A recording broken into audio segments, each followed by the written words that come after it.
What would you do if the seat you paid for the seat you earned was taken from you?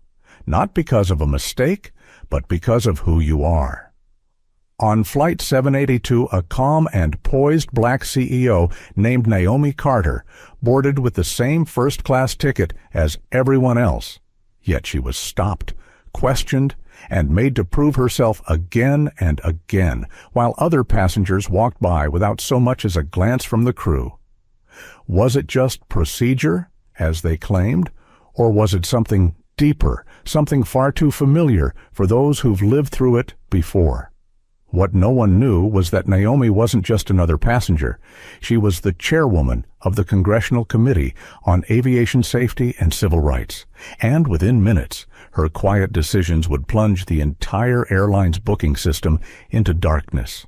But what really happened in that cabin? Who stood up? Who stayed silent? And how did one flight become a turning point for an entire industry? Stay with us. This is a story about dignity, power, and the moment when silence is no longer an option. Before we begin, make sure to like, share, and subscribe so you don't miss the stories that matter most. The boarding area for Flight 782 to Reagan National was calm, the way only a midweek afternoon could make it. No crowds rushing, no frantic last-minute announcements.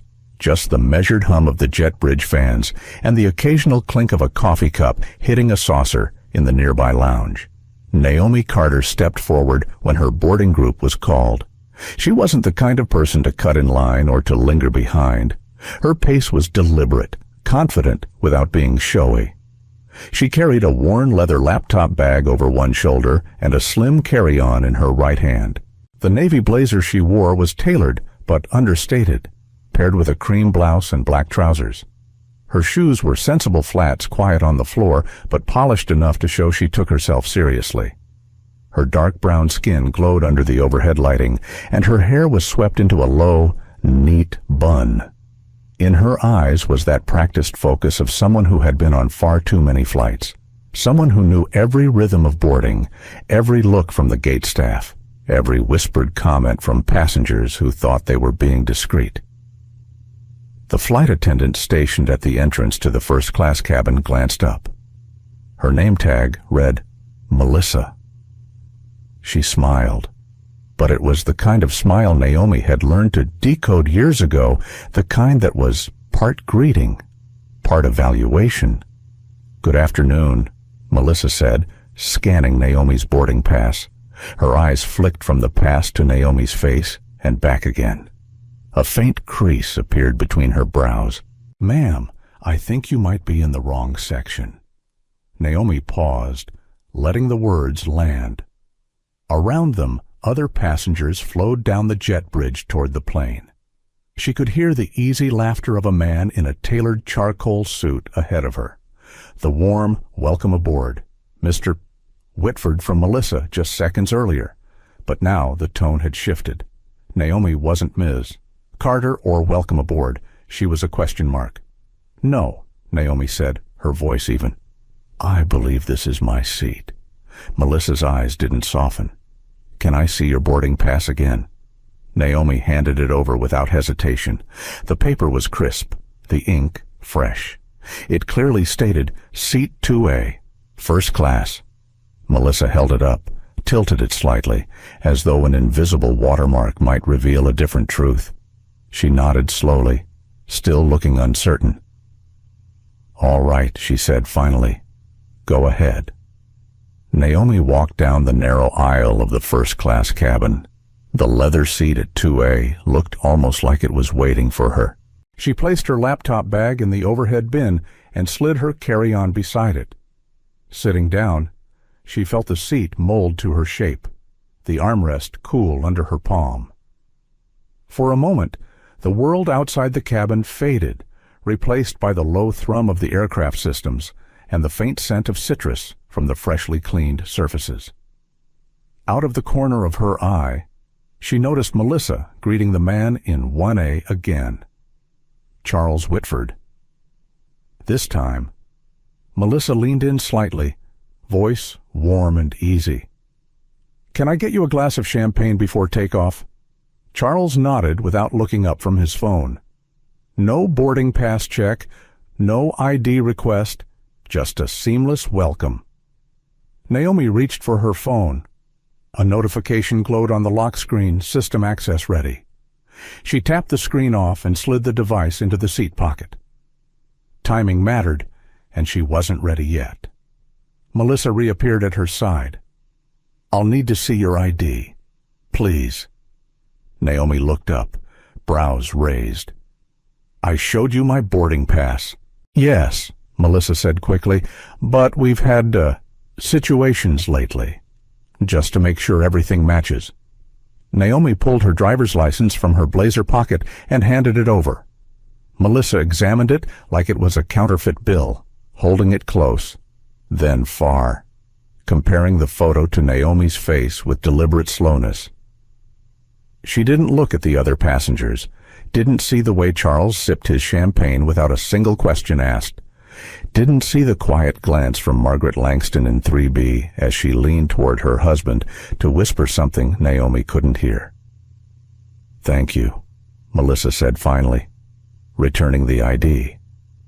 I'll be right back. Naomi leaned back in her seat, her hands folded loosely in her lap. She'd been here before. Not this exact cabin, not with these exact people. But in this moment, the one where your presence becomes a silent debate in someone else's mind, where they weigh whether you belong based on everything except the truth written on the ticket in your hand. Her eyes drifted toward the forward galley, where Melissa now spoke to a man in a pressed Navy uniform. Patrick Doyle, the purser, had the stride of someone who thought he could solve problems with a single decisive step. He glanced toward Naomi, then walked over. Ma'am, Patrick began, his tone polite but edged with authority. May I see your boarding pass as well? Naomi handed it over again. He studied it briefly, then asked, Do you have the credit card used to purchase this ticket? She retrieved her wallet, produced the sleek black card embossed with her name, and placed it in his hand. He turned it over twice, as though the magnetic strip might confess a hidden crime. Thank you, he said, but the doubt lingered in his eyes. We've had a number of incidents recently with irregular purchases. Naomi didn't flinch. And by irregular, you mean Patrick hesitated, glancing toward the other passengers, people attempting to sit in first class without paying for it. Naomi's phone buzzed in the seat pocket. She ignored it. Timing still mattered. Patrick handed back the card and boarding pass. We'll just be confirming a few things with the captain before departure. Of course, Naomi said softly. He walked away, leaving behind a low hum of whispers from nearby seats.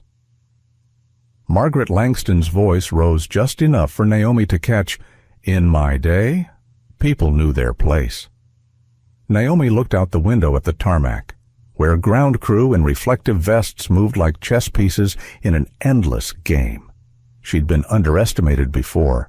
She knew how to wait, inside. Her thoughts were steady, deliberate. 25 minutes. That's all it would take. Naomi adjusted the seat belt across her lap, the smooth click echoing in the hushed first-class cabin. The space carried that muted pre-flight energy, the low rustle of newspapers, the soft chime of boarding announcements from the terminal still drifting through the open door, and the occasional metallic clink from the galley. She could feel the way eyes lingered on her, just long enough to be noticeable, before darting away when she met their gaze.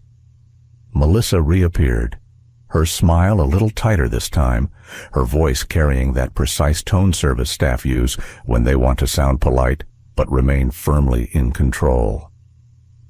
She offered Charles another top-off of champagne, bending slightly to ensure the bottle was angled just right. Charles barely glanced up from his phone, murmuring his thanks without looking at her. No boarding pass, no ID, no mention of irregular purchases. The ease of it was like a spotlight on the contrast. Naomi watched as Melissa straightened and smoothed her skirt before gliding toward Margaret in 3B, her voice warm and light. "Can I get you anything before we depart?" Margaret declined with a practiced wave, then cast another look toward Naomi, her lips pressing into a thin line. Melissa's steps slowed as she turned back toward Naomi's row. "Ms. Carter, I'll need to ask you again to confirm your ticket information. Could I see your boarding pass and ID one more time?" Naomi held her gaze for a moment before retrieving both items. "I believe you already checked these." "I did," Melissa admitted, "but it's our policy to be thorough in certain situations." Naomi's brow lifted slightly. Certain situations, Melissa hesitated. When something seems unusual. The words floated between them, and Naomi let the silence stretch just long enough to see if Melissa would fill it. She didn't. Instead, she offered a bright but strained smile and took the documents, giving them the same forensic inspection as before. Satisfied, she returned them without comment. Naomi slipped the items back into her blazer pocket, her movements deliberate, unhurried. Inside, she could feel the familiar weight pressing in, years of navigating spaces where she was both present and questioned, where credentials, payment, and presence were never quite enough, where her seat, her position, her right to be there always felt provisional in someone else's eyes. Patrick's voice carried from the galley. "Melissa, can you come here for a moment?" She disappeared from view, her low voice blending with his deeper tone. The cadence of their conversation was unmistakable, a report, a judgment, an action plan forming. The man in 1D, a tall figure with silver hair and a tablet in hand, shifted slightly in his seat to get a better look at Naomi. His eyes held the curiosity of someone watching an unfolding drama, the kind of curiosity that was detached yet hungry for entertainment. Naomi's phone buzzed again. She pulled it from the seat pocket. A call from a Washington, D.C. area code flashed on the screen. She declined it without hesitation, setting the phone face down on her tray table. The moment was not yet ripe. She picked up the in-flight magazine, flipping it open as though browsing for an article. But her mind was elsewhere. In her periphery, she saw Melissa return with Patrick. They approached together, Patrick's shoulders squared, his uniform crisp. "Ms. Carter," Patrick began, his tone careful. "We're going to need to verify the method of payment for your ticket. Could you provide the credit card used to purchase it?" Naomi took a slow breath, then reached into her bag for her wallet. The sleek black card slid easily between her fingers, the name Naomi Carter engraved in sharp silver letters. She placed it in Patrick's hand without a word. He examined it closely, as if expecting the plastic to confess some hidden fraud. "And do you have another form of identification, just to be sure I've already shown my ID twice?" Naomi said evenly. "Understood," Patrick replied. "But we have to be certain. There have been incidents." Naomi met his gaze. Incidents involving what Patrick glanced toward Melissa, then back. Passengers attempting to sit in first class without authorization.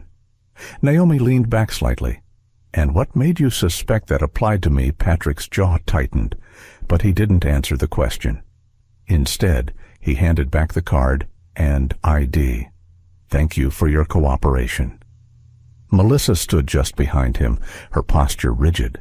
Naomi wondered if either of them realized how clearly the contrast played out for every watching passenger. Charles had been offered champagne without question. Margaret had been greeted with warmth and left to her crossword puzzle. Yet Naomi's right to her seat was under a microscope.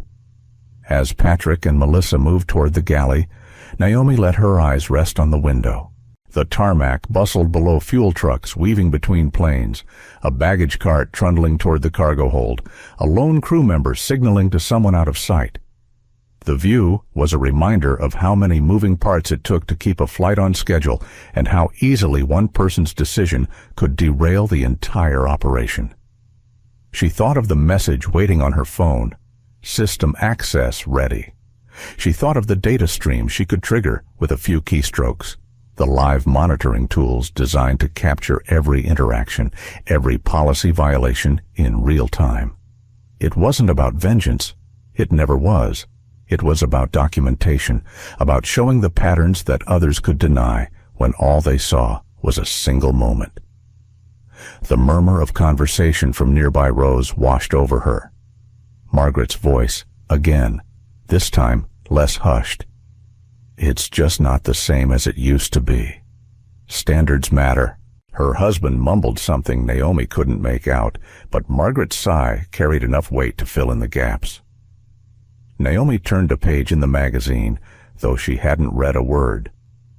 From the galley, Patrick's voice rose just enough to carry. I'm going to check with the captain. If we can't verify, we may need to move her. Melissa's reply was quieter, but Naomi caught the word security. The syllables rolled around her mind, familiar but heavy. She knew how this script usually went. The difference today was that she had the pen. She picked up her phone, unlocking it with a tap. The cursor blinked in a secure messaging app. Her thumbs hovered over the keyboard. Not yet, she told herself. Timing mattered more than the satisfaction of an immediate response. Every extra second would make the point clearer when the moment came. Patrick passed by again, his expression neutral, heading toward the cockpit. Melissa busied herself with a tray of drinks, studiously avoiding Naomi's eyes. The silver-haired man in 1D continued his not-so-subtle glances, the way people do when they want to watch but not get caught watching. Naomi closed the magazine and set it aside. She folded her hands in her lap, breathing in slowly, feeling the cabin's recycled air fill her lungs. This was not the first time she had been treated as a problem to solve rather than a passenger to serve, but this might be the last time the airline handled it without consequence. She glanced at her watch. The minute hand inched forward. 23 minutes to go. The captain's door was still closed, but Naomi could hear the muffled click of the latch as Patrick disappeared inside. Melissa lingered near the galley, shuffling glasses that didn't need shuffling, straightening napkins that were already straight.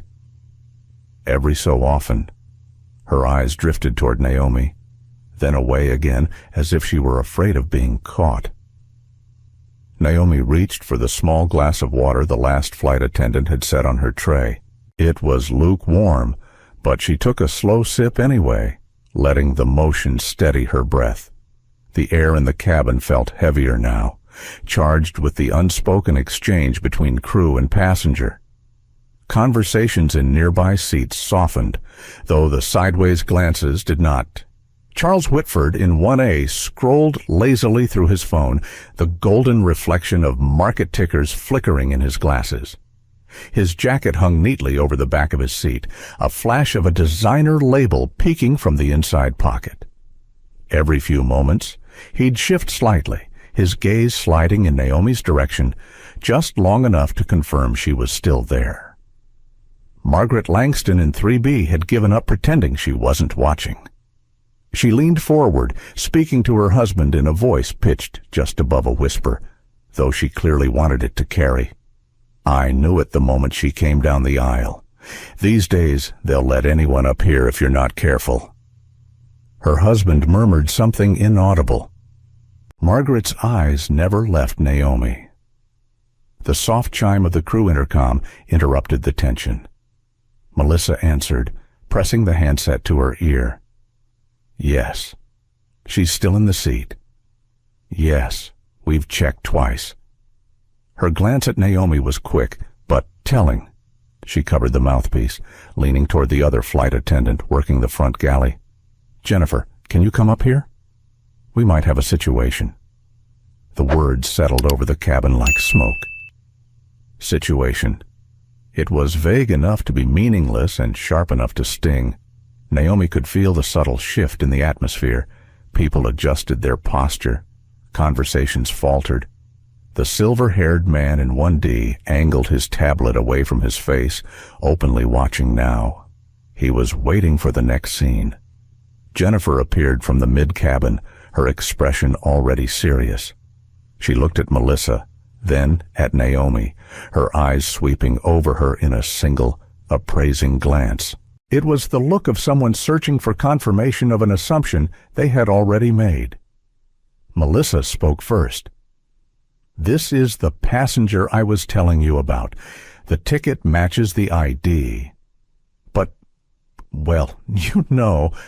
Jennifer's lips tightened. "Ma'am," she said to Naomi, "can I see your boarding pass and identification again?" Naomi kept her voice level. "You've already checked both. I understand, but I'm the senior crew member on this flight. It's my responsibility to ensure the security of the cabin." Security. There it was again. The word carried a weight in air travel that few others could match. Naomi retrieved the items slowly, placing them in Jennifer's hand. The other woman inspected them with exaggerated care, turning the ID toward the light, comparing the photo to Naomi's face. She did not rush. "They match," Jennifer said finally, though her tone was reluctant. Still, with the rise in fraudulent boarding passes, Naomi interrupted gently. "Are you aware that I have now been asked for my documents 3 times in the past 10 minutes? Jennifer looked taken aback, but recovered quickly. "We just want to be thorough." Naomi studied her for a beat. "And do you apply this same level of thoroughness to all first-class passengers?" Jennifer didn't answer. Instead, she handed the documents back and turned toward Melissa. "Let's keep an eye on the situation until Patrick gets back from the cockpit." Melissa nodded, and the two of them retreated a few steps, speaking in low voices. The words weren't audible, but Naomi caught the cadence concern laced with justification, a shared conviction that they were right to question her. Naomi's phone buzzed again. She picked it up just far enough to read the screen. A message from Sophia Martinez: "Need update. On standby." Naomi typed a single line in reply, "Documenting. Not yet." Her thumb hovered over the send button for a moment before she pressed it. She was aware of every second passing, aware that each unnecessary request for proof was another line in the record, another piece of a larger picture. Patrick returned from the cockpit, his expression unreadable. He moved to stand beside Jennifer and Melissa, listening as they recapped what had happened. He nodded once, then stepped toward Naomi. "Ms. Carter," he said, "I've spoken with the captain. We're going to need you to provide proof of purchase in addition to your credit card." Naomi tilted her head slightly. "Proof of purchase. The card I gave you is the one used to buy the ticket." "Yes," Patrick said, "but if you have the original confirmation email or receipt, that would be helpful. And if I don't, then we may need to reassign your seat until we can confirm everything." Naomi let the words hang in the air. "Reassign my seat, the one I paid for." Patrick's stance didn't waver. "It's for the comfort and security of all our passengers." Margaret's voice cut in from 3B. "About time," she said, not bothering to lower her tone. "Some people think they can just take whatever they want." Charles in 1A chuckled softly, shaking his head as if the whole matter was beneath him, but somehow still amusing. Naomi looked from one face to another, then back at Patrick. "I will remain in this seat. If you have specific regulations that support your request, I'll be happy to review them." Jennifer stepped forward. "Ma'am, we can do this the easy way or the hard way." Naomi's gaze didn't flicker.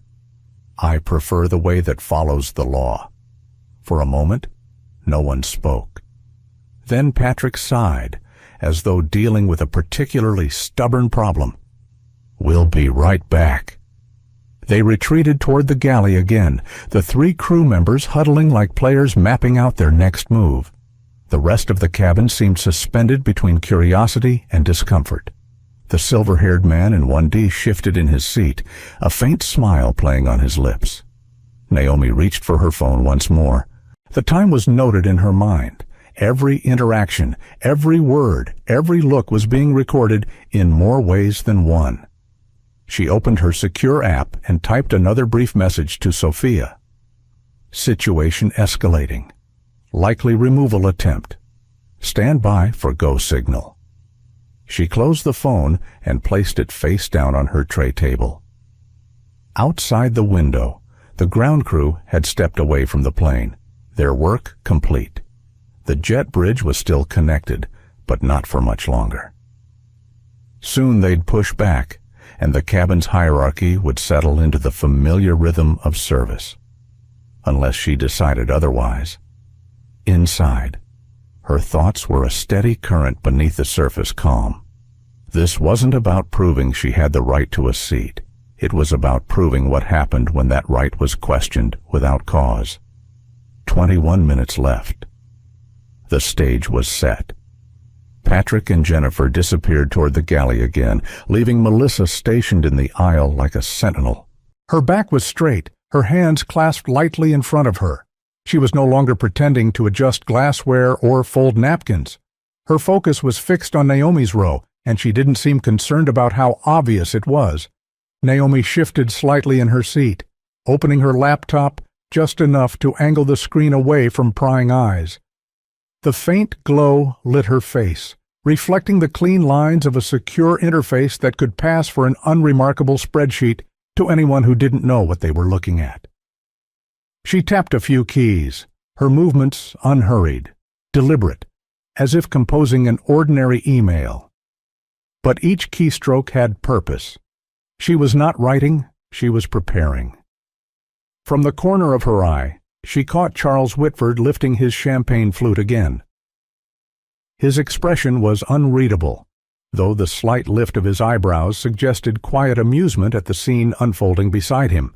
He had the air of a man who'd seen these things before and assumed they would always end the same way, with someone like him sipping a drink and someone like her being walked out. Margaret Langston had shifted her body toward the aisle, her head angled so she could keep Naomi in her peripheral vision. Every so often, she murmured something to her husband, her voice pitched just high enough to carry, "I can't imagine why she's making such a fuss." Standards are important. It's not personal. It's just the rules. The silver-haired man in 1D had stopped pretending to work on his tablet. His gaze was fixed openly now, watching with the quiet curiosity of a man observing a chess match, waiting for the inevitable checkmate. The intercom chimed softly, drawing Melissa's attention. She lifted the handset. Yes, she's still here. No, she hasn't moved. Understood. Her glance toward Naomi carried a flicker of something between determination and apprehension. Jennifer emerged from the galley again, approaching with a kind of purposeful stride that signaled to the whole cabin that something official was about to happen. Patrick followed close behind, his expression set. "Ms. Carter," Jennifer began, her tone calm but lacking warmth. "We've spoken with the captain. We're still unable to verify your ticket purchase through our internal system. While we work to resolve this, we're going to ask you to relocate to a seat in economy." The words landed like a gavel strike. Every conversation in the cabin seemed to pause mid-sentence. Even the soft whir of the ventilation system seemed louder in the sudden hush. Naomi looked at Jennifer without blinking. "This is the seat I purchased. I will remain in it." Patrick's voice joined in, just a shade firmer. "Ma'am, this is for the smooth operation of the flight. We have other passengers to consider." "And do those considerations include asking them to move from their paid seats without cause?" Naomi's tone was steady, almost conversational. Margaret shifted again, leaning forward as if Naomi's question had been addressed to her. Well, if there's a question about the ticket, isn't it better to avoid any disruption? Jennifer folded her arms. We're not questioning you personally, Ms. Carter. We're questioning the documentation. Naomi's eyes held hers. Your documentation has been checked 3 times in the last 15 minutes. My ID matches my ticket. My credit card matches my purchase. The only thing in question here is why this level of scrutiny is being applied to me and not to others. Melissa's lips tightened, but she said nothing. Patrick glanced toward the cockpit, as if the captain's closed door might offer him a lifeline. Then he looked back at Naomi. If you choose not to cooperate, we may have to involve airport security. Naomi tilted her head slightly, as though weighing the words. Then she picked up her phone, pressed a single button, and spoke with quiet clarity. Sophia, I need you to be ready to document. Yes, real time. Stand by for a go signal. She ended the call, set the phone down, and folded her hands in her lap. The message was clear she was not the only one recording this. Patrick shifted his weight. We're trying to handle this professionally, Miss Carter. So am I, Naomi replied. The silence stretched for a few beats. Then Melissa leaned toward Jennifer, speaking in what she must have thought was a discreet stage whisper. Jennifer, if she won't move, we might have to escalate. The words traveled across the cabin like ripples in still water. The passengers in the first 3 rows had heard every syllable. Charles lifted his glass again, his expression unchanged. Margaret's lips pressed into that same thin line. Naomi closed her laptop with slow precision. You should know, she said, her voice carrying just enough for nearby passengers to hear, that this interaction is being documented as part of an ongoing federal review into discriminatory boarding practices. Jennifer blinked, but quickly recovered. Federal review, Naomi met her gaze. Yes, and every word spoken here will be part of the record. Patrick's jaw tightened, but he didn't respond. He glanced again at the cockpit, then back at Jennifer. The hesitation was brief, but Naomi caught it. The intercom chimed again. Melissa answered, murmured a few words, then passed the handset to Patrick. His voice lowered, though not enough to hide the tension in it. Yes, she's here. Yes, I understand. I'll take care of it. When he hung up, he turned to Jennifer. Let's step away for a moment. They retreated to the galley again, leaving Melissa at her post. Naomi could feel the eyes on her from every direction now. She leaned back in her seat, her gaze drifting toward the window. On the tarmac, a baggage cart rolled past, its driver glancing up briefly before focusing on the task at hand. The normal rhythm of pre-flight operations carried on outside, oblivious to the small storm brewing inside. Her phone buzzed again. This time she didn't pick it up. She didn't need to. Every unnecessary verification, every whispered aside, every public announcement of a situation was another stone in the foundation she was building. Jennifer returned first, her expression tighter than before. Ms. Carter, she said, we've decided to give you a few minutes to reconsider before we take further action. Naomi's lips curved in the faintest suggestion of a smile. Take all the time you need. The cabin was silent again, but it was no longer the relaxed quiet of pre-flight. It was the hush of an audience waiting for the next act, unsure whether they were watching a minor inconvenience or the opening move in something far larger. Naomi glanced at her watch. 19 minutes to go.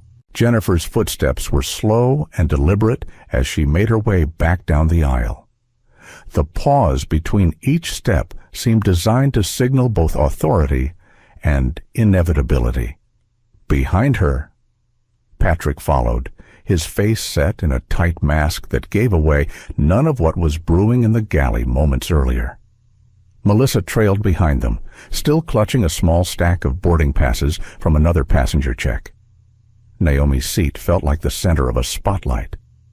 The entire cabin had quieted again, as if the oxygen level had dropped and everyone was waiting to breathe until they knew the outcome. Even Charles in 1A, who had been lounging comfortably with his champagne, now sat straighter, his eyes locked on the scene unfolding beside him. Margaret Langston's gaze was fixed as if this was a courtroom drama and she was waiting for the verdict. Jennifer stopped just short of Naomi's brow. She clasped her hands in front of her, her posture crisp, her chin slightly lifted. "Ms. Carter," she began, her voice carrying through the cabin.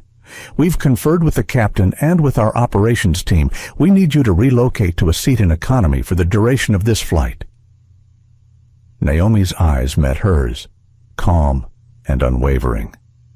And the reason for this request, Jennifer's expression, didn't change. "There is a question about the validity of your ticket purchase. I've provided my boarding pass, my identification, and my credit card," Naomi said, her tone still even. "All match." What part of that is, invalid Patrick stepped forward, adding his voice to the pressure. "It's about verification. We have a responsibility to our other passengers to ensure a smooth flight." "Which passengers?" Naomi asked quietly. "The ones who haven't been asked for their ID or payment method." Margaret leaned toward the aisle. "If there's a question, just move to another seat. It's not that complicated." Naomi turned her gaze to her without a trace of hostility. "Would you do the same if you had paid for this seat?" Margaret blinked, her mouth opening and closing before she looked away. Jennifer's patience seemed to fray. "We're not here to debate. You can move voluntarily now, or we can involve security when we land." Naomi could feel the weight of the moment settling around her. She reached slowly for her phone, pressed a single button, and lifted it to her ear. "Sophia," she said softly but clearly. "Documenting live. Cabin crew is making a formal request for me to vacate a paid first-class seat without cause. Yes. We're now at the removal threat stage. Stand by." Every word was deliberate, audible to anyone in the first few rows.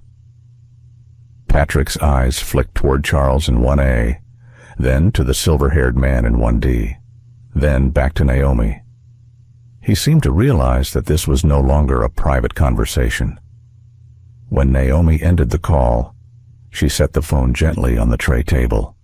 "I will remain in my seat," she said simply. Melissa stepped forward, her voice rising just enough to carry. "Some people think they can just take whatever they want," she said, glancing at Jennifer as if to confirm the sentiment. "It's not fair to the ones who earned their place here." Naomi did not look away from Jennifer. "If you believe I have violated any regulation, present it to me now." Jennifer's jaw tightened. "We don't need to justify our policies to passengers." Naomi's voice remained steady. "Policies that cannot be explained are policies that cannot be enforced." A faint murmur rippled through the nearby rows. The silver-haired man in 1D shifted again, leaning in slightly. Charles, for the first time, set his glass down. Patrick exhaled slowly, then leaned toward Jennifer. "Let's step away for a minute," he murmured. But Jennifer didn't move. "Ma'am," she said, "we can do this the easy way or the hard way. If you refuse to cooperate, we will treat this as a security matter." There was that word again, security, as though Naomi's continued presence in the seat she had purchased was a threat to the safety of the aircraft. Naomi's phone buzzed once more. She picked it up and read the message without hiding the screen. Sophia's words were brief. "Federal contact ready. Give signal when needed." She slid the phone back onto the tray table and folded her hands. "If you're going to treat this as a security matter," she said, "you should be aware that I am a federal oversight official, conducting an active review of discriminatory boarding and seating practices." Melissa gave a short, incredulous laugh. "Oh, Come on. Jennifer's mouth tightened. We've heard claims like that before. Patrick looked uncertain for the first time. You're saying you're... What? Exactly. Naomi did not flinch. Chairwoman of the Congressional Committee on Aviation Safety and Civil Rights. Silence swept the cabin, a silence that felt almost physical. For a beat, no one moved. Then Charles in 1A leaned back, slowly, his expression shifting to something more thoughtful. Margaret's eyes darted between Naomi and the crew. Jennifer tried to recover. Well, we still have to follow procedure. Naomi's gaze was level. And I will be following mine. Patrick straightened. Captain needs an update. The 3 crew members turned and walked back toward the galley, their retreat more hesitant this time. Naomi took the opportunity to open her laptop fully, the glow casting a pale light across her face. The interface was unmistakable now to anyone who looked closely. Blue and white federal color scheme, official seal in the corner, live status updates scrolling down one side. She typed a brief note. Documentation phase crew issued removal threat without policy citation. Passenger remained seated. Public witness present. Closing the laptop halfway. She let it rest on her knees. Her breathing was steady. Her eyes scanned the cabin slowly, meeting the gaze of those who dared to look at her. The silver-haired man in 1D gave the faintest of nods, almost imperceptible, before looking away. Charles studied her for a moment, then reached for his drink again. Margaret shifted in her seat, suddenly less certain. Naomi glanced at her watch. 16 minutes. The timing was working in her favor. The cabin remained tense, the quiet broken only by the occasional clink of glassware in the galley. Outside the window, the jet bridge was still in place, but the last few ground crew members were stepping away. Soon, they would seal the door. When the crew returned, Naomi knew, the conversation would change. The question was how far they would take it before the reveal. She let her hands rest lightly on her laptop, her phone within reach. The stage was nearly set. The hum of the air conditioning seemed louder now, filling the silence that hung over the first-class cabin. The rest of the passengers had settled into an uneasy stillness, their curiosity sharper than their politeness. All eyes seemed to track Naomi as the crew returned from the galley, moving in a tight formation. Patrick led the way, his uniform immaculate, his expression carved into a mask of authority. Jennifer followed at his shoulder, her lips pressed into a thin line. Melissa trailed just behind, holding a tablet in one hand like a prop meant to give her presence more weight. Patrick stopped beside Naomi's seat. Ms. Carter, he began, his voice measured but firm. We have made multiple attempts to verify your ticket. At this point, we are treating your refusal to relocate as a potential security issue. The words dropped heavily into the air. Around them, a few passengers shifted in their seats. Margaret's eyes lit with the satisfaction of someone who believed order was finally being restored. Charles, on the other hand, leaned back slightly, watching with a more calculating gaze. Naomi looked up at Patrick, her voice calm and unhurried. Security issue. Based on what Patrick hesitated, as if the answer were obvious to him but somehow difficult to articulate in front of an audience. We have procedures. When a purchase cannot be confirmed internally, we cannot allow a passenger to remain in this section. You have my boarding pass, my ID, and my credit card. Naomi replied, They match. Your inability to confirm my purchase in your system is not my failure. It is your process. Jennifer stepped forward. Ma'am, I need to be very clear. If you do not move voluntarily, airport security will be called to meet this aircraft upon arrival. Naomi's voice dropped a fraction, the kind of drop that pulls people in closer. If you're going to call security, you should also call your CEO. Tell him Naomi Carter is on board, and she is conducting an active federal oversight audit on this flight." Melissa's eyes widened slightly, but she quickly masked it with a scoff. "Oh, please, we've heard every story there is." Naomi reached for her laptop. She opened it fully this time, angling the screen so the 3 crew members could see the header at the top of the window. The official seal of the United States House of Representatives was impossible to mistake, flanked by the blue and white interface of a secure federal portal. Lines of text scrolled down the side incident logs, timestamps, location coordinates. Patrick's brows knit together. Jennifer leaned in slightly, her eyes scanning the screen before snapping back to Naomi's face. Anyone can mock up something that looks official. Naomi's phone rang, the sound sharp in the quiet cabin. She tapped the answer button and placed the call on speaker. "Chairwoman Carter," a clear male voice said, "this is the Office of the Secretary of Transportation. We have received your real-time documentation of an active discrimination case aboard Flight 782. We are authorizing full intervention. Please proceed." Gasps rippled through the first 3 rows. Margaret's mouth opened, but no sound came out. The silver-haired man in 1D sat straighter, his attention fully locked. "Understood," Naomi said. "Stand by for further updates." When she ended the call, she looked directly at Jennifer. "I will not be moving from this seat." Jennifer's voice was quieter now, though she tried to keep it steady. "We still have procedures to follow." "And I have federal procedures to follow," Naomi replied. "Ones that supersede yours." Patrick shifted uncomfortably. His gaze darted toward the cockpit. Captain Harris should be made aware. "He already is," Naomi said, her tone still even. "And in approximately 12 minutes, so will the Federal Aviation Administration, the Department of Transportation, and your corporate headquarters." Melissa's voice had lost some of its edge, but she still tried to press the point. "We are only doing our jobs." Naomi met her eyes. "Doing your job should never mean violating federal civil rights protections." The tension in the cabin had shifted. Where there had been confident murmurs before, there was now an unsettled quiet.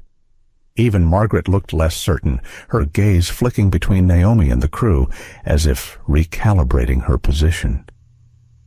Charles took a slow sip of his champagne, his expression unreadable.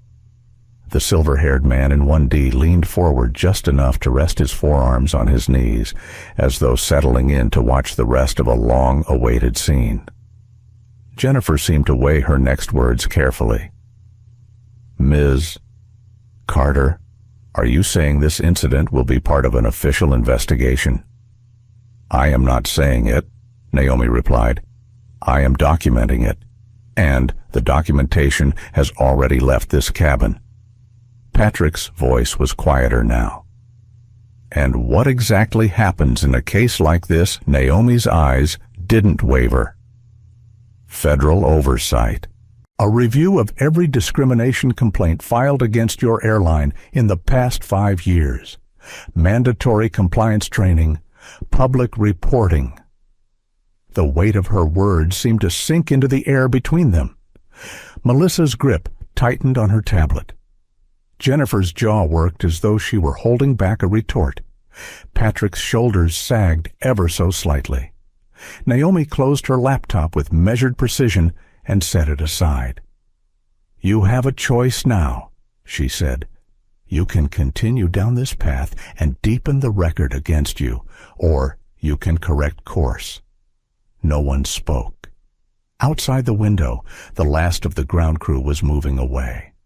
A faint vibration signaled the engines beginning their low idle before pushback. Naomi checked her watch. 10 minutes. The timing was perfect. Patrick glanced at Jennifer. She gave a small shake of her head, but it was unclear whether it was resistance or resignation. Melissa looked down at her tablet, scrolling through something, though her focus seemed elsewhere. The silver-haired man in 1D broke the silence. Sounds to me like you've got a bigger problem than a seating issue." No one from the crew acknowledged him, but the observation seemed to hang in the air. Margaret turned in her seat, her expression pinched. "This is ridiculous," she muttered, though her voice lacked the certainty it had carried earlier. Naomi folded her hands in her lap again, her posture calm, composed, unshaken. Every second they hesitated was another second that worked in her favor. The cabin felt different now. The balance of power was shifting, and everyone could feel it. She allowed herself the smallest of smiles, invisible to most but present all the same. Soon, the conversation would no longer be about whether she belonged in the seat. It would be about the consequences of assuming she did not. The door to the cockpit opened with a muted click. Captain Harris stepped into the aisle, his tall frame filling the narrow space. His cap was under one arm, his eyes scanning the cabin with the deliberate calm of someone used to commanding attention without raising his voice. He walked forward until he stood just behind Patrick and Jennifer, his presence an unspoken signal that whatever was about to happen mattered. "Ms. Carter," Harris said, inclining his head slightly. "I understand there's been some difficulty with your seating arrangements." Naomi's eyes met his. "The difficulty," she said evenly, "is not with my seating arrangements. It's with the repeated and unfounded challenges to my right to occupy this seat." Patrick shifted beside him. "Captain, we've been unable to verify her purchase in the system. Her boarding pass, ID, and credit card match." Naomi interrupted, her voice calm but carrying. "You've confirmed them multiple times. This is no longer about verification. It's about perception." The captain's gaze flicked from Naomi to Patrick, then to Jennifer. "Perception." "Yes," Naomi said. "The perception that I don't belong here." Her tone was steady, but the cabin felt the weight of her words. A murmur ran through a few rows. Charles in 1A was still, his glass untouched on the armrest. Margaret looked out the window for a moment before glancing back toward Naomi. Naomi reached down to her laptop, opened it fully, and turned the screen so the captain could see. The seal of the United States House of Representatives gleamed in the upper left corner. Below it, her name appeared in bold Chairwoman Naomi Carter. Congressional Committee on Aviation Safety and Civil Rights. Beside it, a real-time log of incident details scrolled steadily.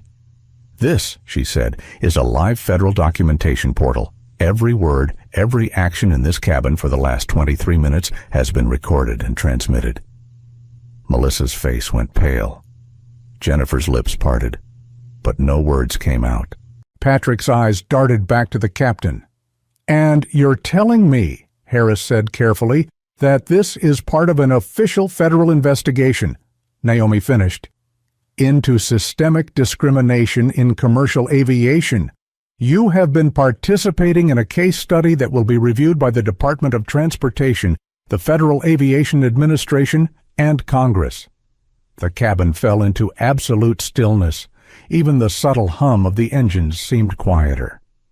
Somewhere behind Naomi, a passenger let out a slow, audible exhale. Captain Harris straightened, his expression tightening.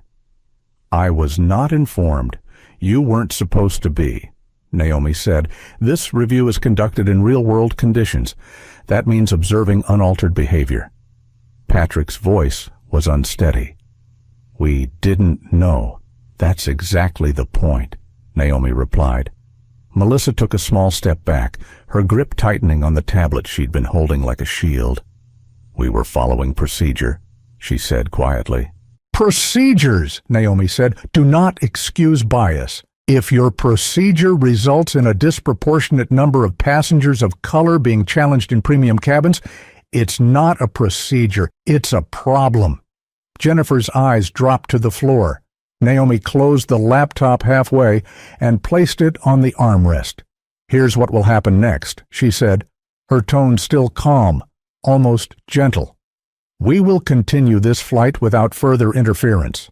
Upon landing, this crew will be met by federal investigators.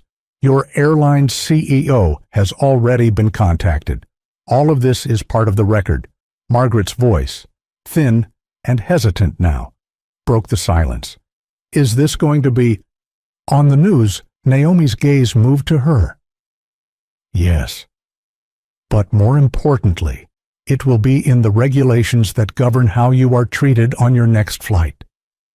The silver-haired man in 1D leaned forward, a faint smile tugging at the corner of his mouth.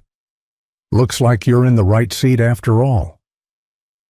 No one from the crew responded. Naomi took a slow breath. She could feel the balance in the room shifting, the quiet recalibration of people realizing they were no longer in control of the narrative. The captain gave a small nod, as if acknowledging the new reality, then turned to Patrick. "Make sure the rest of the flight runs without incident," he said. Patrick's yes. Captain was barely audible. Harris replaced his cap and returned to the cockpit, leaving the 3 crew members in an awkward stillness. Jennifer's posture had lost its rigidity. Melissa's eyes avoided Naomi's entirely. Patrick seemed focused on the far wall of the galley. Naomi picked up her water and took a slow sip, letting the moment breathe. The passengers were still watching, but the looks were different now. There was curiosity, yes, but also something else, respect perhaps, or the recognition of having witnessed a turning point. Her phone buzzed on the tray table. A message from Sophia FAA on standby at destination. All data received. She typed a short reply. Continue monitoring. Margaret shifted in her seat. When Naomi looked at her, the older woman's face softened. I shouldn't have. Well, I spoke too soon, Margaret murmured. Naomi's tone was gentle, but firm. The important thing is what you do next time. Melissa moved down the aisle without meeting anyone's eyes. Charles watched her go, then turned to Naomi. I don't think I've ever seen a flight change direction without leaving the ground, he said quietly. Naomi allowed herself a small smile. Sometimes the course correction happens right where you're sitting. She closed her laptop fully and slid it back into her bag. The work for now was done, but the outcome was still in motion. She could feel the current running beneath the stillness in the cabin, pulling everything toward the inevitable landing and what would follow. The engines rumbled slightly louder, a signal that pushback was imminent. Outside the window, the jet bridge was beginning to retract. Inside, the power had already shifted. Naomi rested her hands in her lap and exhaled slowly. There were still 9 minutes until her deadline, but the reveal had come right on time. The door to the cockpit closed behind Captain Harris, leaving an altered atmosphere in the cabin.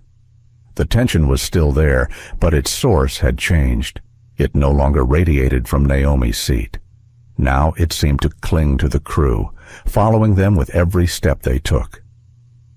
Patrick remained near the galley, speaking in low tones to Jennifer and Melissa. Their posture was different now, the stiff certainty of earlier replaced with the careful, measured movements of people who knew they were under a microscope. Every glance between them looked like a silent calculation how much could be undone before landing, and how much damage was already irreversible. Naomi sat in 2A, perfectly still, her hands resting lightly in her lap. It was not the stillness of passivity.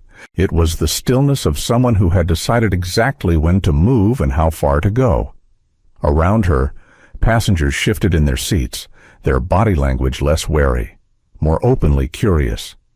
Charles Whitford, who had until now treated the scene like distant theater, leaned slightly toward her. His voice was pitched low, but not so low that others couldn't hear.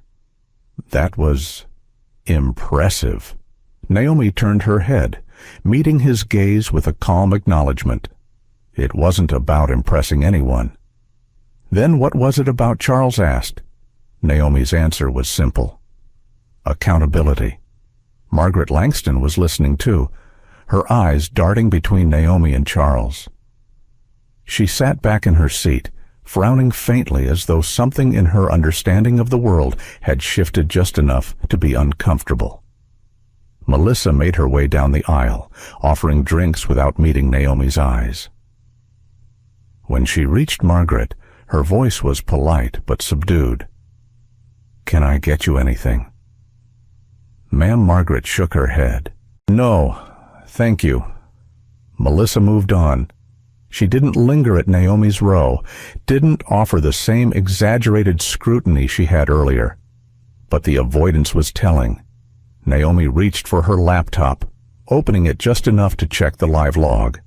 Every entry from the past half hour was there, time-stamped and tagged. Witness reactions, crew statements, context notes.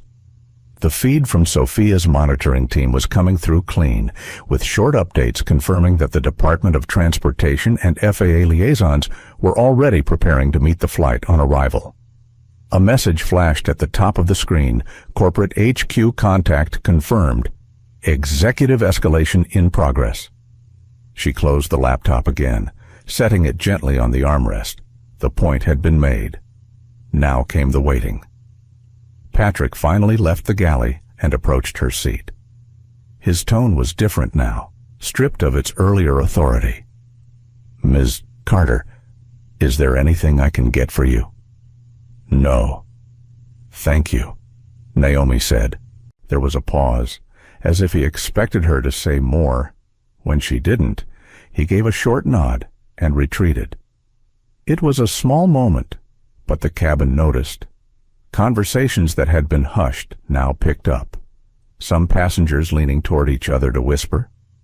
The shift was subtle but irreversible. The crew was no longer managing Naomi, they were responding to her. The silver-haired man in 1D spoke for the first time. "So what happens now?" Naomi considered her words. "Now we land, and then the process begins." He nodded slowly, seeming to understand more than he said. Melissa passed by again, this time without the brisk confidence she'd displayed earlier. Her eyes flicked toward Naomi's laptop bag, then quickly away. It was the look of someone realizing they had underestimated the scale of what they were dealing with. Another message buzzed on Naomi's phone. She read it without hiding the screen. Airline booking system access restricted for audit. New reservations frozen. Executive team in emergency session. She placed the phone back on the tray table, her expression unchanged. She knew this was just the beginning.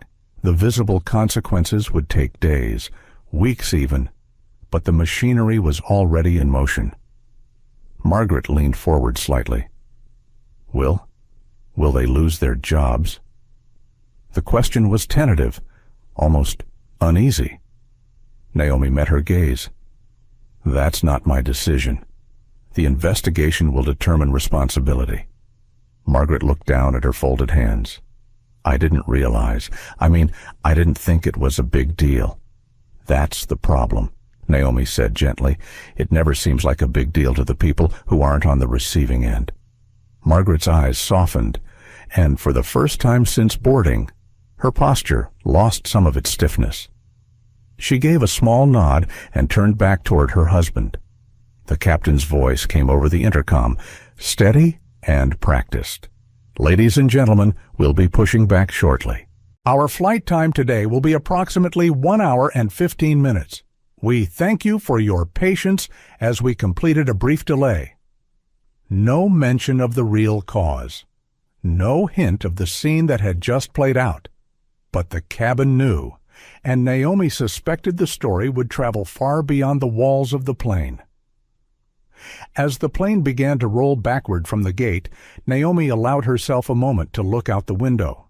The airport terminal slipped slowly past, ground crew waving their final signals.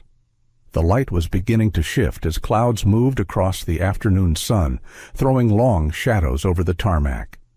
She thought about the times she had been in similar situations without the authority she carried now.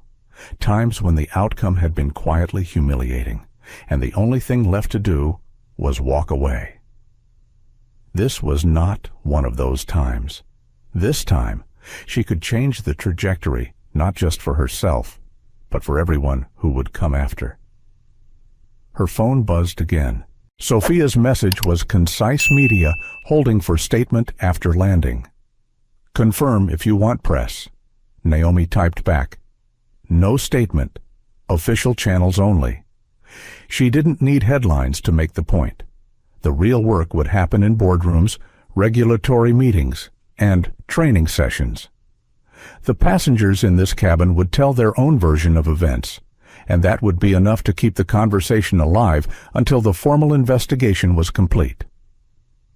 Patrick passed by once more, this time with 2 bottles of water. He set one on Naomi's tray table without a word. It was a gesture that might have seemed polite in another context, but now it felt like quiet acknowledgement. She nodded once in thanks. He gave a faint, almost imperceptible nod back. The cabin settled into a strange quiet as the engines roared to life. Naomi kept her gaze on the window, but her attention was everywhere on the crew's altered demeanor, on the shifting body language of the passengers, on the invisible network of communications already reshaping the fate of the airline. The shift in power was complete. Now, it was just a matter of letting it run its course. The engines settled into a steady hum as the plane leveled off above the clouds. Sunlight streamed through the oval windows, casting pale gold across the polished armrests. The fastened seatbelt sign dimmed with a soft chime, and a low murmur of conversation returned to the cabin. But the energy was different now. The easy, confident tone of pre-flight chatter had been replaced by something more cautious, like everyone was aware they were sitting in the middle of a story that would soon be bigger than any of them. Naomi unfolded her tray table and opened her laptop again. The federal portal was still running in the background, each line of the incident log growing longer with fresh entries.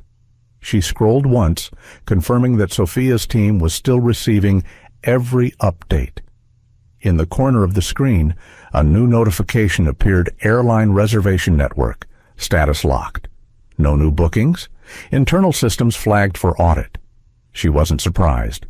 These measures were the natural first step when an active discrimination case intersected with federal oversight. What caught her attention was the timing. The lockout had happened less than 30 minutes after her initial message. That meant the airline's executives were already scrambling. A shadow passed over her table. Patrick stood there, hands clasped behind his back, his expression controlled but visibly strained. "Ms. Carter," he said, "is there anything you require at this time?" Naomi met his eyes.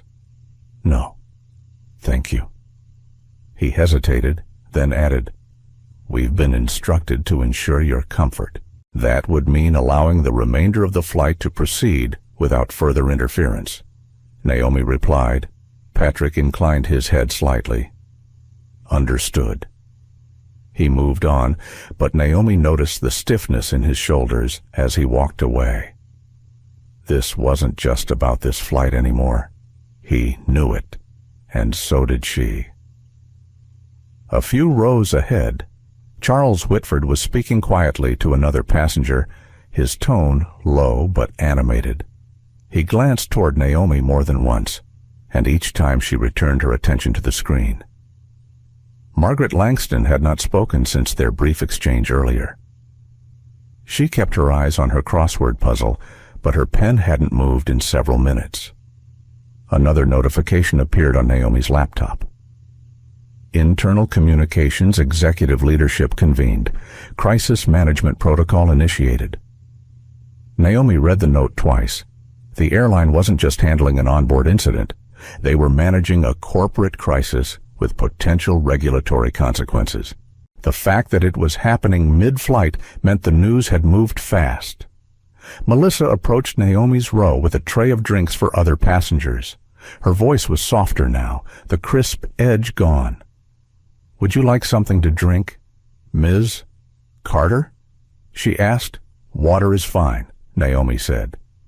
Melissa poured it from a chilled bottle into a clear glass and placed it gently on Naomi's tray. She hesitated before speaking again. I want to apologize if my actions caused offense earlier. Naomi took a slow sip of the water before answering. What you should want, she said evenly, is to understand why you acted differently toward me than toward other passengers. Melissa's eyes dropped. I was just trying to do my job. That's the most common explanation I hear, Naomi replied. The problem is when doing your job means treating people unequally. Melissa didn't respond. She gave a small nod and moved away, her posture less sure than before. From the corner of her eye, Naomi saw Margaret glance up at her, then away again. The exchange had been quiet, but in a cabin where every ear was tuned to the undercurrent of tension, it had been impossible to miss. The seatbelt sign flicked on again as the plane encountered a pocket of turbulence. The captain's voice came over the intercom, steady and professional. Ladies and gentlemen, we're experiencing some light turbulence. Please return to your seats and fasten your seatbelts. As Naomi buckled hers, her phone buzzed on the tray. She turned it over to see another message from Sophia Media Outlets picking up internal leak. Story will break before landing. Recommend preparing statement. She typed back, no direct comment, all responses through official channels. She wasn't here to build a personal headline. She was here to make the airline answer for a system that allowed this to happen at all. The people who needed to know would know. The rest would feel the effects soon enough. Patrick returned, leaning slightly toward Naomi's seat. We've received confirmation that corporate leadership is in contact with the Department of Transportation. There may be officials waiting when we arrive. There will be, Naomi said. Patrick cleared his throat. I want to make sure you understand that none of this was personal. Naomi studied him for a moment. Personal would be one crew member's bias. This was procedural, which is why it matters. He didn't have a reply. He simply nodded and stepped away. The turbulence eased, and the seatbelt sign went off again. Naomi looked around the cabin. People who had been watching her closely earlier now pretended to be absorbed in their devices or reading materials, but the glances kept coming. It was the kind of subtle shift she had seen before, when witnesses realized they might be asked later what they saw. Another line of text appeared on Naomi's screen. Immediate suspension pending investigation. Flight 782 involved crew. She read it without visible reaction. Consequences were already in motion. Margaret's voice broke the quiet between them. Will they all lose their jobs? Naomi's tone was calm. That depends on the investigation. Margaret nodded slowly. It's just different when you see it happen right in front of you. That's why documentation matters, Naomi said. It turns an opinion into evidence. Margaret didn't answer, but she looked at Naomi with something closer to respect than suspicion. Outside the window, the afternoon light was shifting, the horizon painted with long streaks of gold and shadow. The captain announced they would begin their descent in 25 minutes. Naomi closed her laptop, sliding it back into her bag. The critical part of her work for this flight was done. Now it was about what came next. She glanced at her phone one last time. Sophia's latest update was clear FAA investigators on standby at gate. Federal marshals aware. Ground team briefed. Naomi folded her hands in her lap and looked straight ahead. Whatever awaited them on the ground, the direction of the day was already set. The captain's announcement about their descent had faded into the steady hum of the engines. The golden light slanted across the cabin now, catching in the edges of champagne flutes and the metal trim of seatbelts. Naomi could feel the shift, that subtle anticipation people have in the last half hour of a flight, when conversations wind down and thoughts turn toward what's waiting on the ground, But this wasn't an ordinary last half hour. She could sense the weight of unspoken questions pressing in from the rows around her. Passengers who had watched the earlier confrontation now seemed torn between wanting to ask more and wanting to pretend nothing had happened. The crew's movements were subdued, their voices lowered. It wasn't fear exactly, more like the cabin was holding its breath. Naomi leaned back, fingers laced loosely in her lap. She had intended to stay silent for the rest of the flight, but the truth was, silence wouldn't help anyone here understand the deeper point. And understanding was the only way to prevent this from becoming just another story told in whispers before fading away. She unbuckled her seatbelt and stood, the movement drawing a few glances from nearby passengers.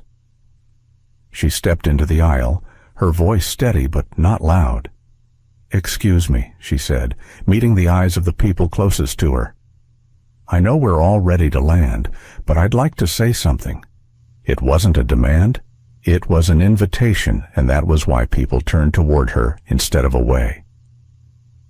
The hum of quiet conversation softened until the only sounds were the engines and the faint clink of glassware from the galley. Naomi kept her tone even, conversational. What happened earlier wasn't just about me, and it wasn't about one misunderstanding. It was about a pattern that too many people here might not have noticed because it doesn't happen to you. She let that sit for a moment. Margaret's hands were still on her crossword, but her eyes were fixed on Naomi now. Charles leaned forward in his seat. "When I boarded," Naomi continued, "I was challenged, not once, but multiple times, despite having the correct boarding pass, ID, and payment. At the same time, other passengers who looked different from me were allowed to pass without question. That's the pattern." A murmur passed through the cabin. Some passengers glanced toward Melissa and Patrick, who stood near the galley. Naomi's eyes moved across the rows. "Some people here might think it was just procedure. That's the word I heard earlier. But here's the thing, if a procedure produces unequal treatment, it's not neutral. It's biased. And when bias becomes part of procedure, it stops being an accident." She saw Charles nod once, slowly. Margaret's lips pressed into a thin line, as if she was hearing something she wished she'd known years earlier. "I'm not here to embarrass anyone," Naomi said. "I'm here because my job is to make sure the systems we all rely on work for everyone, not just for the people who look a certain way. And I want you to remember something. The difference between a bad moment and a bad system is whether anyone's willing to fix it." Her voice stayed soft, but there was a force in it that carried through the cabin. She didn't raise her hand for emphasis, didn't pace the aisle. She stood still, letting the words themselves do the work. "Earlier, I heard someone ask if this was going to be on the news. She said, 'It probably will.' But that's not the part that matters most. What matters most is what you do the next time you see something like this happen. Whether you speak up, whether you stay silent, whether you pretend it's not your concern." Her gaze swept over the cabin one last time. "You're all witnesses now. That means you have a choice about what kind of witness you want to be." She gave a small nod, then returned to her seat without waiting for applause. There was no applause. There was only a quiet that felt heavier than before, but in a different way, as though the air itself had shifted to carry the weight of what had been said. Margaret leaned over slightly as Naomi buckled her seatbelt. "I've flown first class for 30 years, she said quietly. "And I've never thought about how it might feel for someone else. Not really. I will now." Naomi looked at her for a moment, then said, "That's a start." Melissa passed down the aisle, collecting glasses. She paused at Naomi's seat and said softly, I heard you." Naomi didn't smile, but her voice was kind. Then, "Make sure it changes something. Melissa nodded once and moved on. The rest of the descent was quiet. The cabin lights dimmed, the skyline of the destination city glowing faintly in the distance through the windows. Naomi closed her eyes briefly, centering herself. The landing would be the next stage, the visible one. But what mattered most would happen after, in meeting rooms, in training sessions, in policy rewrites that most passengers would never see. As the wheels touched down with a soft jolt, Naomi felt the subtle shift in her chest that came with knowing the work was far from done. The brakes engaged, the engines roared, and the cabin tilted forward slightly before settling. Outside, the runway lights blurred past. The captain's voice came over the intercom again. "Ladies and gentlemen, welcome. Please remain seated until we've reached the gate." Naomi opened her eyes and straightened in her seat. The curtain between first class and the galley was already drawn back, and she could see two figures in dark suits waiting just inside the jet bridge through the small crack in the cabin door. Federal investigators, right on time. Inside the cabin, passengers gathered their things slowly, eyes darting between Naomi, the crew, and the door ahead. Some moved as if they wanted to speak to her but stopped short. That was fine. The important thing was that they would remember. The seatbelt sign dinged off. Patrick's voice announced that passengers could deplane, his tone professional but subdued. No mention of the officials waiting, no hint of the conversation that would happen next. Naomi picked up her bag and stood. She waited until the aisle cleared enough for her to walk forward, the quiet around her almost palpable. When she reached the door, Patrick stepped aside without a word. She met his eyes for the briefest moment, then stepped past him onto the jet bridge. The air was cooler here, and sharper. The two officials straightened as she approached. "Chairwoman Carter," one said. "We've been briefed. Shall we?" She gave a single nod. "Let's begin." The cool air of the jet bridge carried a faint scent of jet fuel and metal. Naomi stepped forward, her bag balanced easily on one shoulder, flanked by the two federal investigators. Their badges glinted briefly under the fluorescent lights. The taller of the two, Agent Daniels, walked slightly ahead, while Agent Vega matched Naomi's pace, her tone low and direct. "We've secured a private conference room adjacent to the gate," Vega said. "Interviews will be conducted individually, starting with you, then crew, then select passengers." Naomi nodded. "Make sure the incident log is time-stamped to the minute. I want the sequence airtight. We've already synced with your office," Vega replied. "Every statement will be cross-verified against your feed." As they neared the gate, Naomi could see the effect the incident was already having. Passengers from economy were trickling out behind them, their faces alert and curious. Some had overheard fragments of what had happened in first class. Others were piecing it together from snippets they'd caught in the boarding area before departure. A few were already on their phones, typing furiously. The gate agents stood stiffly behind their podiums, glancing at Naomi with a mix of apprehension and professional detachment. They knew something had happened. They just didn't know the scale. Naomi stepped aside to let Margaret Langston pass. The older woman paused, touching Naomi's arm lightly. "I hope they listen," she said quietly. "They will," Naomi answered. "They don't have a choice." Margaret gave a small nod and continued toward the terminal. Charles Whitford followed, his phone to his ear. "Yes," he was saying, "I saw it myself. They didn't know who she was. Now they're in for a very public lesson." Inside the small conference room, the lighting was warmer, but the air was tense. A table had been set with a carafe of water, a legal pad, and a slim recording device already blinking red. Naomi placed her bag neatly on the floor beside the chair and sat.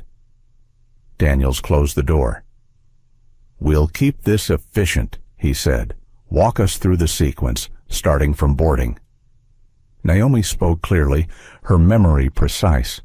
She detailed the boarding process, the repeated requests for identification, the contrast with how other passengers were treated, the specific phrases used, and the way crew members conferred with each other between each challenge. Her tone never rose, but every detail was sharp enough to cut. Vega asked targeted follow-ups, confirming that Naomi had provided all required documents on first request and that her seat assignment had been correct in the system. Daniels noted the names of crew members involved, matching them to the manifest. As the interview wrapped, Vega said, "We'll need your direct authorization to access the live log from your device." Naomi unlocked her laptop and slid it toward them.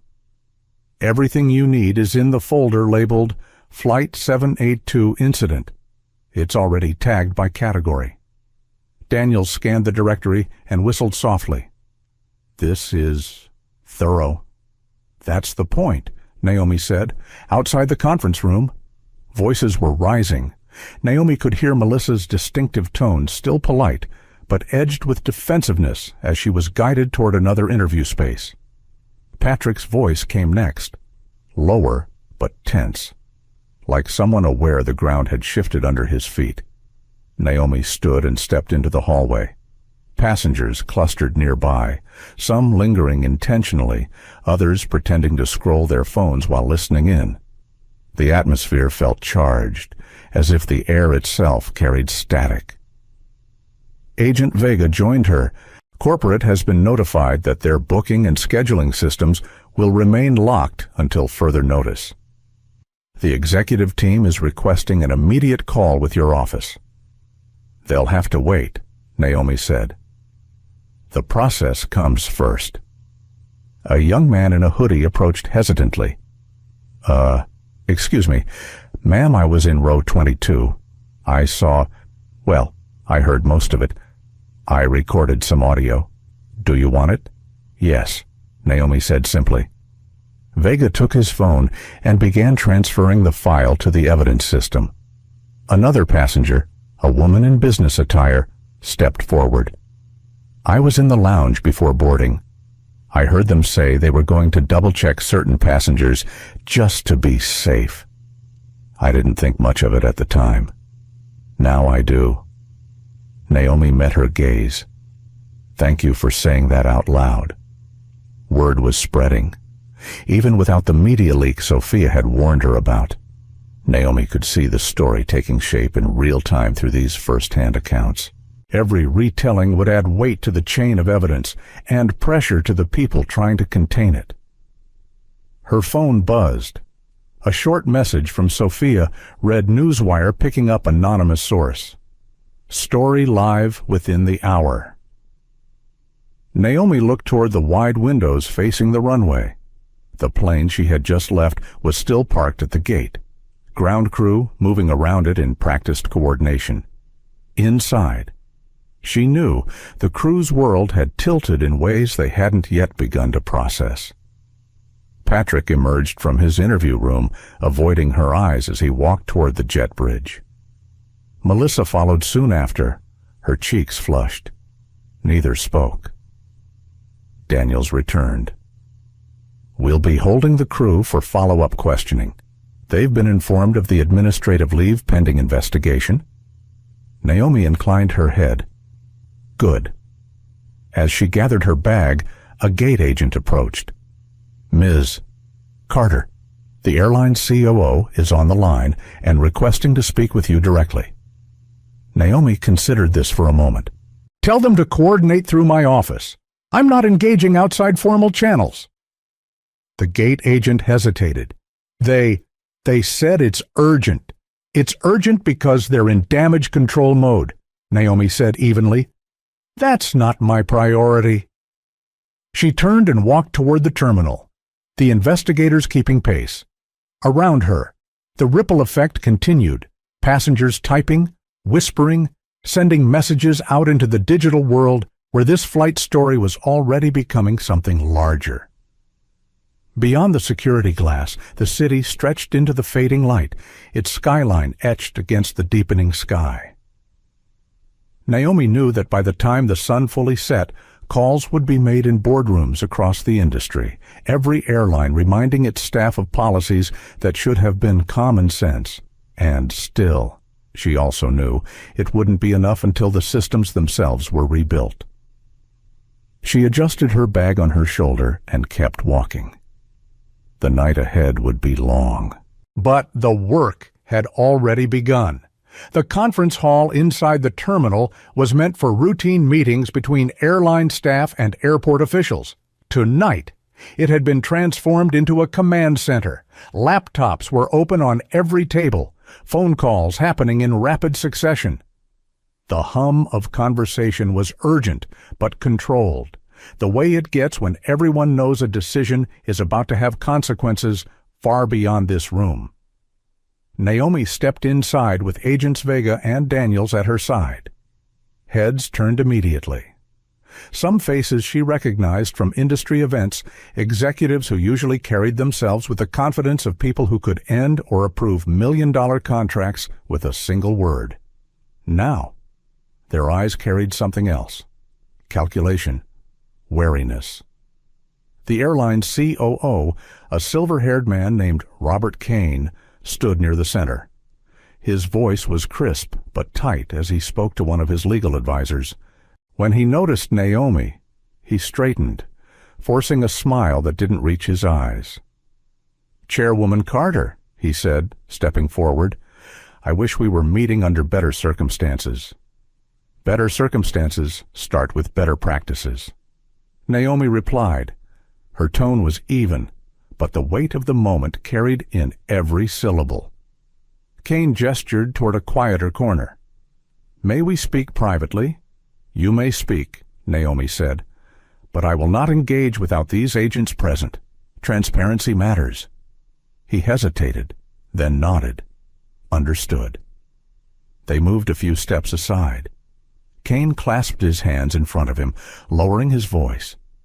"We're aware of the seriousness of this matter. I want you to know immediate action is being taken. The crew involved has been placed on administrative leave. We are reviewing every recorded interaction from today. Action without accountability is theater," Naomi said.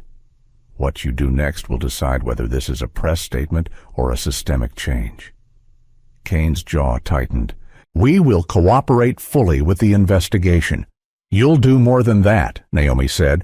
"You'll open your training modules, your enforcement protocols, and your complaint resolution history for federal review. This wasn't an isolated incident. It's a symptom." He started to respond, but Daniels cut in. "Mr. Kane, your legal team is already aware this investigation is expanding to include all domestic operations. Let's not waste time pretending otherwise." Naomi didn't linger. She turned back toward the center of the room, where Vega was speaking quietly into a headset. Across the hall, Melissa sat in a chair near the wall, hands clasped tightly in her lap. Patrick stood a few feet away, his posture rigid. Neither spoke. A gate agent entered, holding a printed memo. She handed it to Kane, who read it, then glanced at Naomi. "Our booking system is still offline," he said. "That's the least of your problems," Naomi replied. Her phone buzzed. It was a message from Sophia news outlets leading with headline "Congressional Chairwoman Removed from Seat on Flight 782. Public statement from your office drafted and ready." Naomi typed back, "Release it." She knew the story was already beyond her control. That was fine. The truth didn't need managing. It needed daylight. The agents began calling in passengers for their statements. Margaret Langston came first. She walked slowly but spoke clearly, her voice steady. "I've been flying first class for decades," she said, "and I've never seen anyone questioned the way Ms. Carter was. It was wrong." Charles Whitford followed, delivering his account with the precision of a man used to corporate negotiations. "They treated her differently from the start," he said. "If they can do that to her, they can do it to anyone." Each testimony added another layer, another voice in a growing chorus. By the time the last passenger was interviewed, the narrative was undeniable. Naomi stepped outside into the terminal's quieter wing, looking out through the glass at the runway. The night was still, the air thick with the hum of lights and distant engine noise. She could see the outline of Flight 782 parked further down, its cabin dark now. Vega joined her. "The FAA will recommend a provisional operations review," she said. "Could ground a portion of their fleet until compliance is confirmed." "That's a start," Naomi said. "You know," Vega added, "a lot of people in there wanted to frame this as a misunderstanding." Naomi's eyes stayed on the runway. They always do, because misunderstanding feels fixable without change. Bias doesn't. For a moment, they stood in silence. Then Kane approached again, his voice lower now, almost careful. "Chairwoman Carter, this could hurt us for years." Naomi turned to face him fully. "Good. Maybe you'll remember it long enough to fix the reason it happened." There was nothing left to say. Kane stepped back, and Naomi walked toward the exit. In the rideshare on the way to her hotel, she finally let herself exhale. She thought about the passengers still processing what they'd seen, about Melissa and Patrick replaying the day in their minds, about the executives who would spend the night drafting responses that would be dissected by morning news anchors. And she thought about the people who wouldn't hear this story directly, the quiet travelers who had faced the same kind of challenge without anyone to witness it, without the authority or platform to push back. For them, this wasn't news. It was routine. She reached for her phone and opened the statement Sophia's team had released. It was short, direct, and without apology. Equal treatment in air travel is not optional. Today's events highlight the urgent need for consistent accountability across all levels of airline operation. We will ensure that change is not only promised, but enforced. Naomi closed her phone and looked out at the blur of city lights passing by. She didn't need applause. She didn't need headlines. What she needed was the long work the months ahead of committee hearings, policy rewrites, and holding those promises in place until they became standard. As the car turned onto the avenue leading to her hotel, she allowed herself one quiet thought. This wasn't the end of a flight. It was the beginning of a shift. She would make sure of it. Naomi Carter didn't raise her voice. She didn't need to.